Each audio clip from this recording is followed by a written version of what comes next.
Hey guys, welcome back on our Stop Loss coverage. I'm actually sitting here with the director and co-writer of Stop Loss, Kimberly Pierce. Kimberly, how are you doing today? I'm doing really good. Hey Kimberly, premiere was last night and it seemed to go pretty well, huh? Were you excited? Oh, I was thrilled to be here. You know, we shot the movie here. It's like coming home. So it was fantastic to screen it. And, you know, Victor and I were supposed to go out and get some food. We were starving because he ate all my barbecue. And we just kept staying because the audience was like so into it and like laughing, and you know, it's amazing to share the movie, you know, with a Texas audience. Now let's backtrack a little bit. You directed one of the critically acclaimed movies, Boys Don't Cry.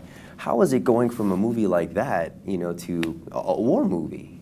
Well, it was really thrilling. I mean, the thing is, the commonality is I love character and I love story. So I'm always going to try to find out everything I can about the characters in the place and bring that to life. So that's a thing that I did in the very similar way. The difference in the challenge with this movie was the scale of it. Like particularly, you know, for example, in Morocco, which we shot the Iraq stuff. I not only had to keep it true emotionally, but, you know, really had to launch, you know, the idea of like, okay, I've got 2 huge Humvees. I've got guys coming out of those Humvees. They've got to stack perfectly down this alley. They got to get down that alley. When they're going to get into a firefight, I got to have guns going off above, guns going off below. I've got to have explosions if I need it. You know, I wanted the movie to grab you by the balls. I mean, that's kind of like. You know that when I was watching the movie, yeah. that's what I felt. You were grabbed by the balls. My balls were being, you know, completely just. Good. Right there. Yeah. Now, one of the things that I thought was really cool is the way that you incorporated these music videos that soldiers are actually making in Iraq. Like, how was that experience, like seeing those videos for the first time and deciding to put those in your movie? Well, it was amazing. My brother was on leave from combat.